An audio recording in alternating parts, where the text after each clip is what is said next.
மாலை மாத்திக்க.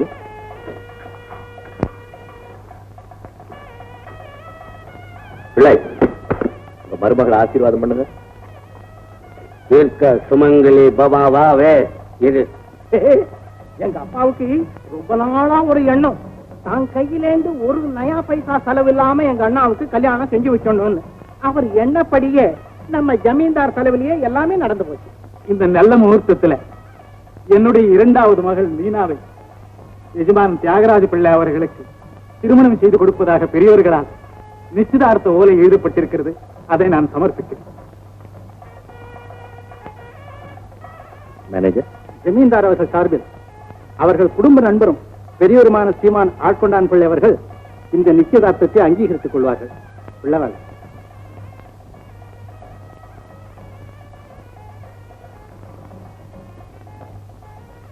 இந்த தட்டு நான் கொடுக்கலாம்னு நினைச்சு நம்பிக்கிட்டே கொடுத்துட்டான். ஒரு பொண்ணு நம்பிக்கிட்ட தரணும், ஒரு பொண்ணு ஜமீன்தார் கிட்ட தரட்டும்.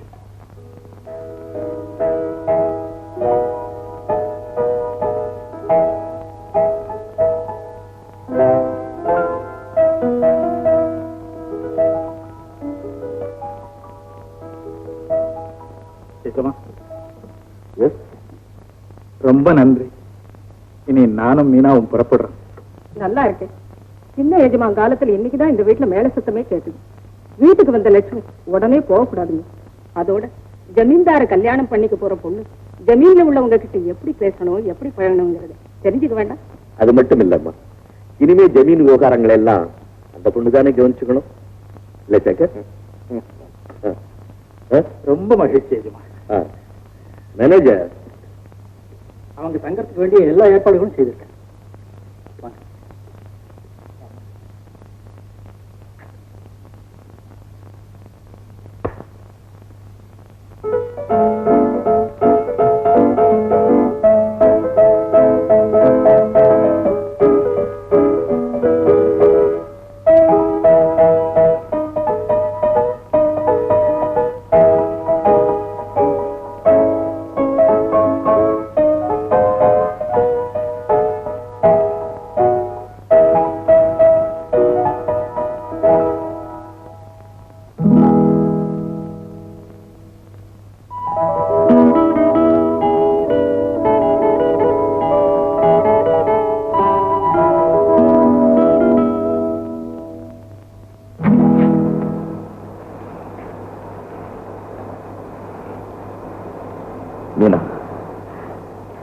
நம்ம வாழ்க்கையில இப்படி ஒரு திருப்பம் ஏற்படும் நான் நினைக்கவே இல்லை. அறியாமையினால சில நாள் குழந்தையை போல உங்களோடு துடுக்குத்தனமா விளையாடினேன். அந்த நிலையில என் கற்புக்கும் தூய்மைக்கும் களங்கம் வராதபடி நடந்துகிட்டீங்க.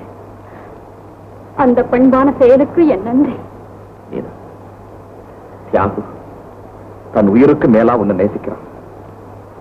அந்த அளவுக்கு நீ அவனை விரும்ப முடியுமா மீனா?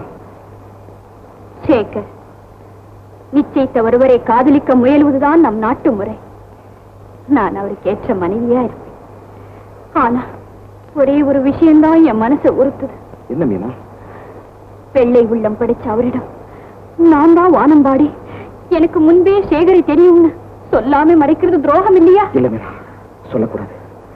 இன்று தியாகுவின் வாழ்வு இந்த ஒளி வீசும் அமுத கலசமா திகழ்வு. அதுல உண்மைங்கிற ஒரு துளி விஷத்தை கலந்துராத மீனா. சேகர், என்ன ரெண்டு பேரும் தனியா நின்னு பேசிட்டு இருக்கீங்க? தூக்க வரல, வீட்டை சுத்தி பார்க்கலான்னு வந்தேன். வீட்டை சுத்தி பார்க்க வந்தியா? கூட என்ன கூப்பிட்டு இருக்க கூடாது? சேகர் எதுக்காக தொந்தரவு செய்யற? நான் அவரை கூப்பிடல. எனக்கு தெரியும், அவனாதான் வந்திருப்பான். இப்பெல்லாம் ராத்திரில அவன் தூங்குறதே இல்லை. சதா அந்த வானம்பாடியினுடைய நினைப்பு தான். பணத்துக்காக காதல துறந்த அந்த பெண்ணை மறந்துடுன்னு நானும் பல தடவை சொல்லிட்டேன், கேட்க மாட்டேங்கிறான். சேகர், போய் தூங்குங்க.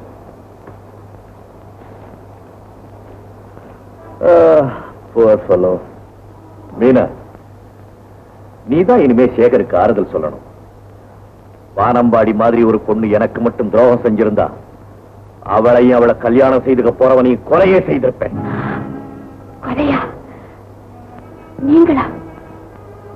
நோ நோ, எனக்கு பெண்கள் கூட பேசி பழக்கம் கிடையாது. நான் ஏதாவது தவறா பேசியிருந்தா மன்னிச்சுக்க.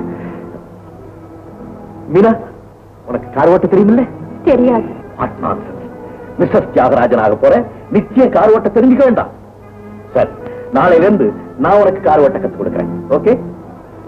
மிஸ்டர் கட்டளையிடுவார், மிஸ்ஸஸ் நிறைவேற்றுவார். இப்பதான் நீ எஸ்டேட்ல பார்த்த மீனா. ரோட கரெக்டா ஃபாலோ பண்ணணும்.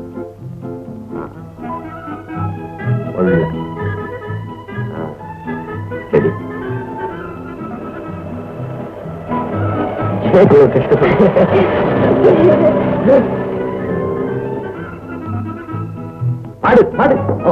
ஒண்ணு ஒண்ணு இல்ல, ஒண்ணு இல்ல, ஒண்ணு கண்டிப்பா. நீ எப்படி பிரேக் கரெக்டா போடுறேன்னு பார்த்தேன். சரியா இம்ப்ரூவ் ஆயிட்டு. இனிமே நீ சரியா கார் ஓட்டலாம்.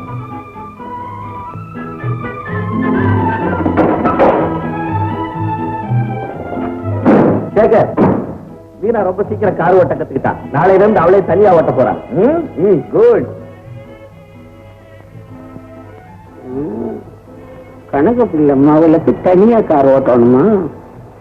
ஓட்டையா தொழிறியான்னு பாக்குறேன்.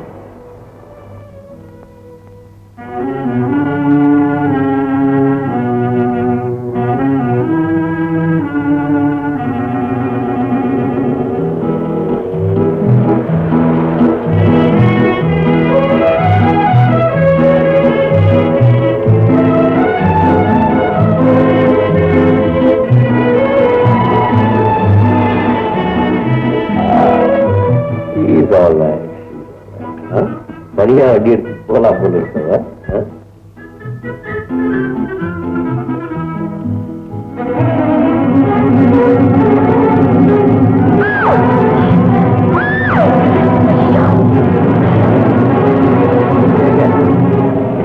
போற என்ன வேகமா போற? கொஞ்சம் வேகமா ஓட்டு. நீ தரப்பட்டு ஆமா எப்படி போற?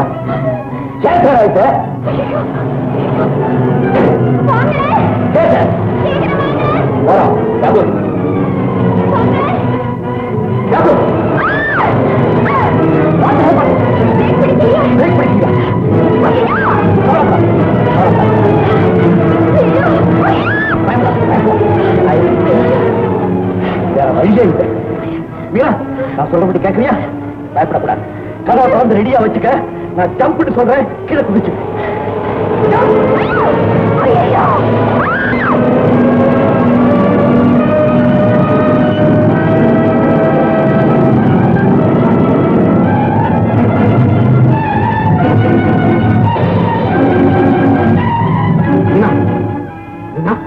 எனக்கு முதல்ல அவரை போய் பாருங்க.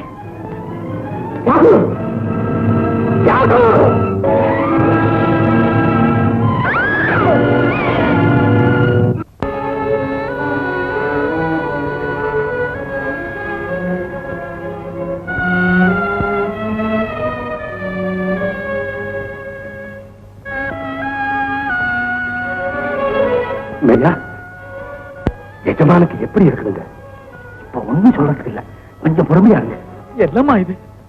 நீ கார் ஓட்ட கத்துக்க போறது எவ்வளவு பெரிய ஆபத்துல வந்து முடிஞ்சது பாத்தியா? அப்பா,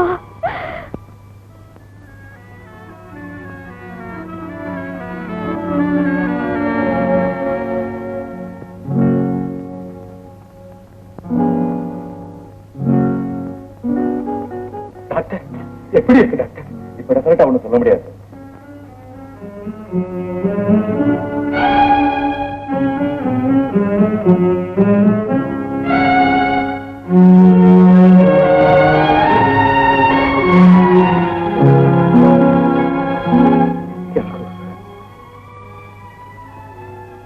Thiagarajan, you are out of danger.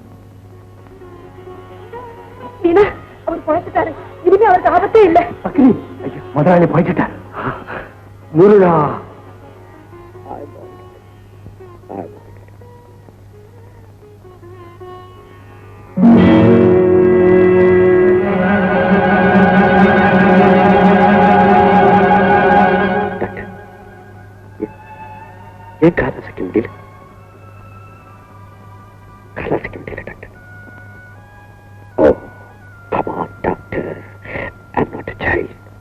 உண்மை சொல்லுங்க டாக்டர். காலாசிக்க முடியல. மிஸ்டர் தியாகராஜன், ஆக்சிடென்ட்ல உங்களுக்கு கன்கஷன் ஆஃப் தி பிரெயின் ஏற்பட்டது. அது டியூ டு ஷாக். 2 கால்லையுமே மல்டிபிள் பிராக்சர் ஏற்பட்டிருக்கு. அதனாலதான் உங்களால காலை அசைக்க முடியல. ஃபியூச்சர்ல உங்களால நடக்க முடியுமா முடியாதாங்கிறத என்னால இப்ப சொல்ல முடியாது.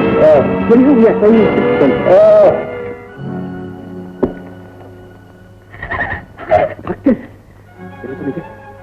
யாருவால நடக்க முடியாது? யாருவால நடக்கவே முடியாத டாக்டர்? அதை என்னால நினைச்சு பார்க்கவே முடியல டாக்டர். என் உயிர் போற நேரத்துல தன்னுடைய ரத்தத்தை கொடுத்து காப்பாற்ற டாக்டர். ஒண்ணுமே செய்ய முடியல டாக்டர். ஒண்ணு செய்யுங்க டாக்டர். என் காலை வெட்டி தியாகுவுக்கு உத்தரவுங்க டாக்டர். என்னடா பொம்பளை மாதிரி அழுவுற? நடந்து போச்சு. இதுக்கு யார் என்ன பண்ண முடியும்? டாக்டர், நான் வந்து தனியா இருக்கணும். எல்லாத்தையும் வெளியே போக சொல்லுங்க. All right. எல்லாரும் இப்படி கொஞ்சம் வந்துருங்க. கம்.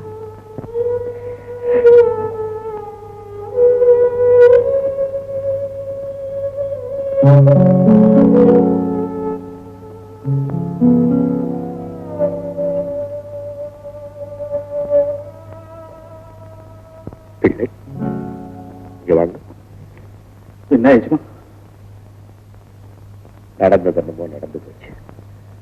இனிமே நடக்க வேண்டியதை பற்றி தான் நாம யோசிக்கணும். என்ன சொல்றேன் கேஜுமா?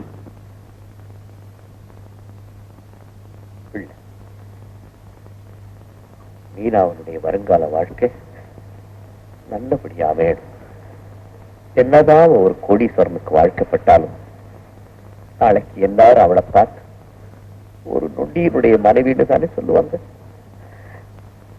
நிச்சயதார்த்தம் நடந்து போச்சு நினைச்சு கவலைப்படாதீங்க. எவ்வளவு பணம் வேணாலும் நான் தர்றேன். வேற ஒரு நல்ல இடமா பார்த்து மீனாவுக்கு கல்யாணம் செய்து வச்சிரு. என்னப்ப பேசாம இருக்கீங்க? கல்யாணம் ஆனதுக்கு அப்புறம் இந்த ஆபத்து ஏற்பட்டிருந்தா எனக்காக நீங்க வேறு இடம் பார்த்திருப்பீங்களா? என்னாலதானே இவருக்கு இந்த ஆபத்து ஏற்பட்டது. வாழ்க்கை பூரா ஒரு பக்கத்துல இருந்து சேவை செய்ய வேண்டியது என் கடமை இல்லையா? சொல்லுங்கப்பா, சொல்லுங்க. வேண்டாம் மீனா, கடமைக்காக நீ பலியாக வேண்டாம். அது என் கடமை மட்டுமில்லை, என் உள்ளத்தின் விருப்பமும் அதுதான். மீனா, கல்யாணமாகாத நிலையில நீங்க இருந்தா பல பேர் பலவிதமா பேசுவாங்க. அதை பத்தி எனக்கு கவலை இல்லை. நீங்கள் குணமடைய வேண்டும், அதற்கு நான் உதவியாக இருக்க வேண்டும். அதுதான் என் லட்சியம். உங்களுக்கு சேவை செய்ய எனக்கு அனுமதி கொடுங்கள். மீனா, இந்த நிலைமையில கூட உன் அன்பை காணும் போது எனக்கு மகிழ்ச்சியா இருக்கு. எனக்கு காண் போனாலும் கவலை இல்லை. உன் அன்பு ஒண்ணு போதும். பிள்ளை, நீங்களும் மீனாவுக்கு துணையா இங்கே இருங்க. மீனா, மீனா.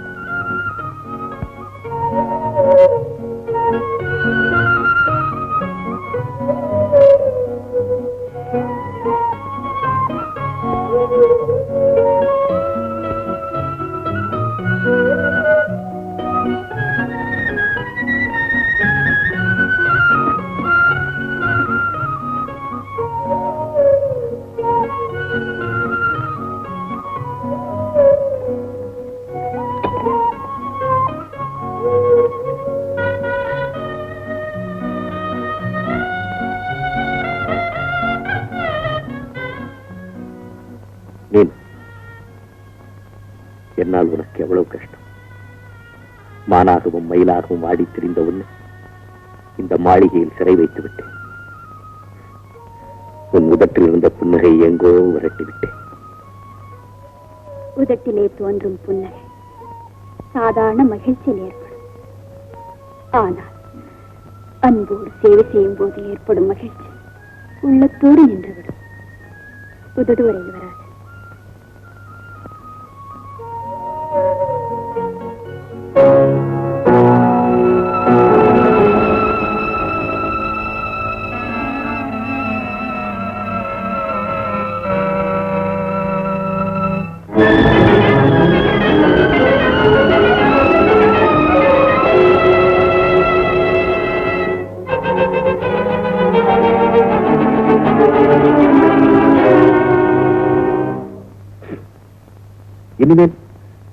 இதுதான் என்னுடைய கால்கள்.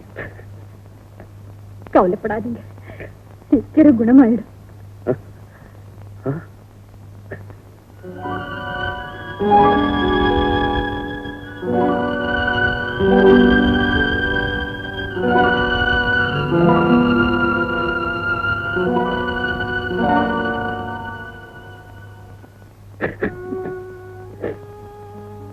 என்னுடைய வாழ்க்கையில் ஒரு பகுதி விளையாட்டில் கழித்து விட்டேன்.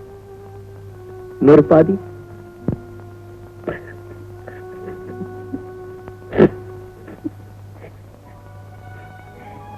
மந்திரி, சேனாதிபதி, என்னை அந்த சிம்மாசனத்தில் அமரச் செய்யுங்கள்.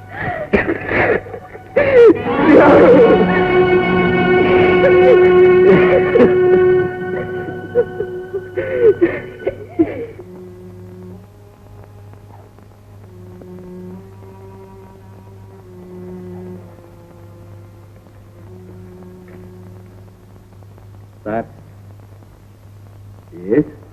நம்ம எஸ்டேட் தொழிலாளிங்களாம் உங்களை பார்க்கணும்னு ரொம்ப ஆவலோட காத்துட்டு இருக்காங்க. I'm coming. Shall we move?